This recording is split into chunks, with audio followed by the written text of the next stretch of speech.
So, kumusta mga kanoysi? Welcome back sa ating YouTube channel, Philippinoysi. So, ngayong araw, another update naman tayo. Patungkol naman ito sa KOJC at yun, Bato versus General Torre. So, yun, this video is from Philippines News TV, also Senate of the Philippines credit. So, ito sa title of Muntik ng Sumero si Bato nang malaman na ayaw umalis sa KOJC si PNP General Torre.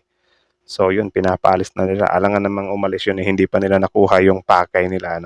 So yun, bago natin simulan, Philippine News TV, support nyo yan. Original video in the description box below. Also credits na rin sa Senate of the Philippines. Tapos yun, kung tip nyo naman ng mga ganitong reaction video, may kasama kayong manood. Huwag nyo na rin kalimutang suportahan yung YouTube channel natin, Philippinoysi. So hindi na natin ito patatagalin pa, simulan na natin. Baka agawin pa ng China. Again, ang pamagat ng video ito, muntik ng sumabog si Bato nang malaman na ayaw umalis sa KOJC si PNP General Torre. So yun, survey muna tayo. Gusto niyo na ba na umalis si PNP General Torre sa KOJC? Yes or no? So comment down below. So again, Philippines TV, Senate of the Philippines, Philippines, like, comment, share, subscribe, start! Magsusurvive, may hangin, may pagkain, may aircon ba doon?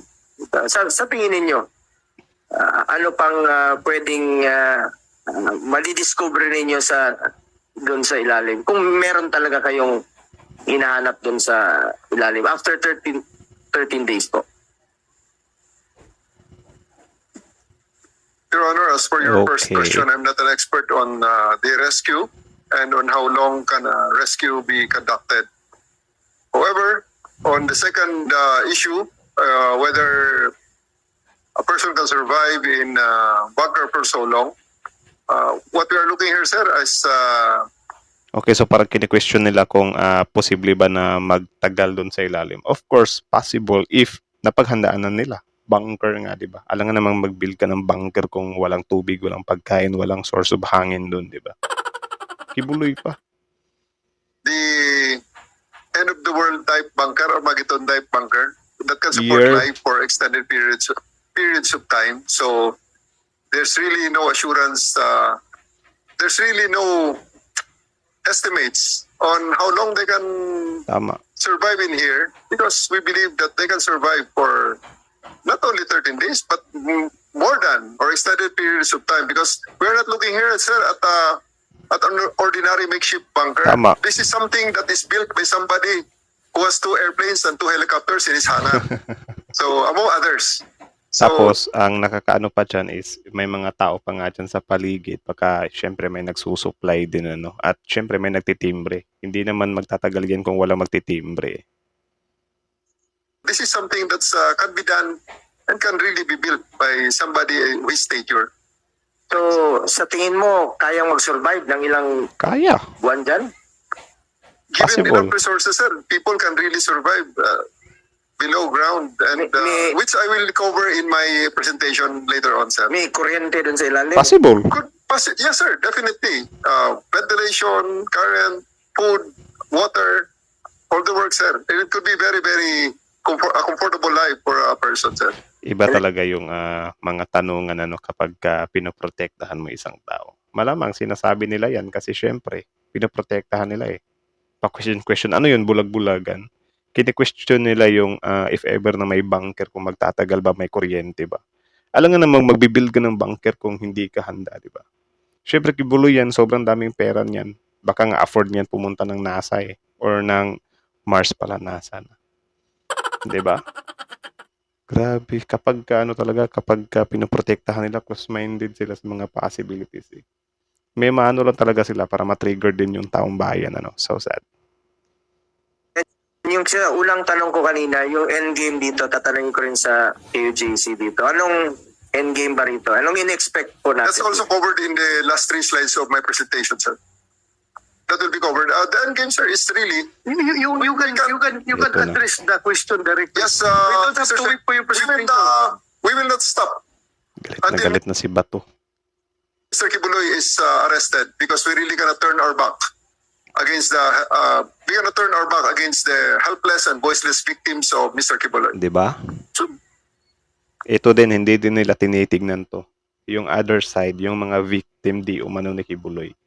Binabaliwala nila yun eh. Palibhasa kasi, nandun sila sa side ni Kibuloy. Natulungan sila ni Kibuloy. So yun, ginagawa nila lahat para kay Kibuloy. Hindi na nila iniisip na, may mga biktima din pala dun sa kabila. 'Di ba? Sige, kung sabihin natin na gawa-gawa yung ibang mga biktima doon, harapin niya yun. I-debunk niya yun. Sagutin niya yun na, hindi totoo yan, hindi totoo yan. 'Di ba? Hindi yung si Kibuloy na nga yung nagtatago, tapos questionin pa yung huhuli sa nagtatago. Like, what? Meaning you intend to stay there forever? Forever hindi makita si Pastor Kibuloy? We have some recommendations in my presentation so that we can end this positively, sir. Because as we Remember, Galit na galit. that compound is not only being used by Pastor Kibuloy. If you believe he is still there, may mga estudyante dyan nag-aaral na hindi na nakapag-aaral. Pero, syempre, hindi din mawawala sa isipan natin na kaya yan mismo, if ever lang to may possibilities, na kaya dyan gagawa ng bunker si Kibuloy kasi alam niya na merong mga tao, mga miyembro niya na maapektuhan. So, parang tinatansya na nila yan na, okay, dito ako gagawa ng bunker. Bakit dyan ka gagawa? Baka hindi ka nila tatantanan yan. So, ganyan, parang nakalatag na yung mga strategies nila na ganito lang yan. Kapag ka magtagal kasi sila dyan, gagamitin natin yung mga student card natin, yung mga nandyan sa simbahan natin para mapaalis natin yung pulis. Diba? May possibilities din na ganun. Diba? You think ba? Bulol talaga yan. Possibilities lang naman yun. So, tuloy. May mga nakatira dyan na hindi na nakatira. Pinalabas ninyo doon sa kanilang tinirahan. Palabasin yung Meron Kibuloy. nag-worship dyan na hindi na nakapag-worship dahil nga sa presensya ninyo.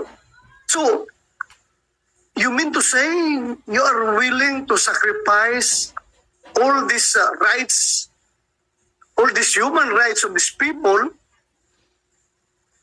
because of Madali lang naman to eh. Hindi kausapin nila si Kibuloy. Kung totoong concern si Kibuloy sa mga tao niya, sa nasasakupan niya, sa mga estudyanteng yan, siya na mismo sumuko.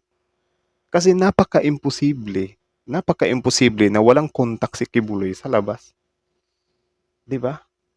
Diyan sa circle niyo. 'Di ba? your firm belief that Pastor Apollo Kibuloy is still there inside that bunker. Galit na galit. Talaga naniwala ka na may bunker dyan sa ilalim? Possible. yes, sir. Sir, if I may, sir, Yeah. we are this tenacious in serving these warrants because there are multiple warrants for this person. Yun nga, One of the multiple warrants came out on August 8, 2024. Okay, we need to discuss those warrants. Alam na natin yung lahat. It is Huwag na daw i-discuss. Kasi alam na ng lahat. Alam na ng lahat o ayaw lang na ma-remind sa taong bayan. available in open source. Alam But natin this yan. is quite something, sir. Ako mismo, I am Galit na si Bato. Sa magsusurvive, may hangin. Ay, nako. So, yun lang naman. So, again, that video is from Philippine News TV and then send it to the Philippines courtesy. So, kayo. Anyways, bago nyo iwan yung channel natin, huwag nyo na rin kalimutang mag-like, mag-comment, mag-share at mag-subscribe. So, Filipino is like, comment, share, subscribe. So, yun lang naman. So, kayo, anong masasabi nyo dun, men? Diba? Ay, nako. Ibang klase talaga, no? Kapag pinoprotektahan talaga nila eh.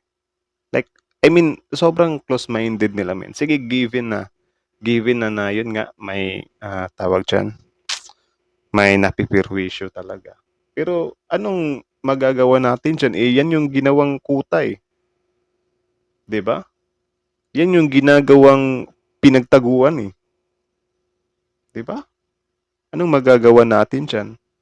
Wala talaga. Magsasakripisyo talaga yung mga nagtatrabaho dyan, mga tao dyan. 'Di ba? Parang sa ano lang yan, sa Marawi, kunyari sa Marawi. Doon may mga simbahan, mga eskwelahan. Pwede mo bang sabihin na, uy, tigil mo ng digmaan dito ha kasi kawawa yung mga tao. Wala namang ganun eh. 'Di ba? Tinatapos ng mga sundalo natin yung anong tawag sa grupong yun? Nakalimutan ko, wait lang ha. Mauti, yung mga Mauti. 'Di ba? Like, men, itong ano kasi si Kibuloy, big time siya. Marami siyang warrant, marami siyang kasalanan na dapat niyang pagbayaran. Ngayon, syempre, yung simbahang yan, sa kanya yan. At yun nga, may nakuhang mga tip yung kapulisan natin na nandyan si Kibuloy nagtatago sa bunker. 'Di ba? Nandyan sa ilalim. Paano mapapadali yung trabaho ng kapulisan kung hinaharang nyo? 'Di ba? Kayo mismo hinaharang nyo. For example, ngayon may mga ginagawa na sila, malapit na sana sila sa katotohanan or malapit na sana nilang makita. Tapos, ang ending kayo, inaano nyo naman, minamadali nyo naman. Kung ano-ano pa yung mga inaano nyo na, baka magtatagal ng may hangin, may kuryente ba dun, may pagkain ba dun? Of course. 'Di ba? Never ba kayo nakarinig ng word na bunker? Sino ba yung siraulong magawa ng bunker na ang dala niya lang is 1 kilong bigas at 1 kilong tapos power bank isa. Useless yung bunker mo kung yun lang yung pinaghahandaan mo. 'Di ba? Or baka minamadali nyo ngayon kasi sige, pagpalagay na natin 2 weeks, baka lang naman to ha, magalit naman kayo. Baka ang supplies lang ni Kibuloy good for 1 month lang. Kaya ngayon, parang na-triggered na kayo. Parang lang to ha. Parang na-triggered na kayo na baka madedo si Kibuloy dun sa ilalim. Dapat in the 15th day, matapos na to. Kawawa naman yun, walang magre-refill ng pagkain. Baka ganyan. Kaya atat na atat kayong paalisin. Diba? Ginagamit ngayon yung mga tao, pampakonsyensya, pampaatras. So yun nga men, pasensya na So ano lang naman to, kung talagang totoong concern talaga si Kibuloy or kayo mismo na nasa paligid ni Kibuloy, if ever concerned talaga kayo sa tao, sa taong bayan, why not sacrifice Kibuloy, di ba? Ang nagiging sisti kasi nito, pinipili nyo si Kibuloy over sa karamihang tao. Di ba? Tapos yun nga, bakit kayo matatakot kung lilitisin si Kibuloy? Sobrang dami nyo namang mga senador. Bakit day nyo na lang dun sa korte or sa senado ipagtanggol si Kibuloy? Bakit tinatago nyo pa? Do wala akong sinasabing tinatago nyo. Pero baka may mga alam kayo ba? 'Di ba? Kasi imposible namang wala kayong alam. Ang pangit naman nun, pinoprotektahan mo yung tao tapos wala kang kaalam-alam kung nasan siya. Do meron siguro mga instances na ganun, pero yun, bahala na kayo. 'Di ba? So yun lang naman. Again, kayo na masasabi nyo dito, comment down below, tapos yun, pag-usapan natin yan sa comment section. So again, Filipinoicy, like, comment, share, subscribe. Filipinoicy is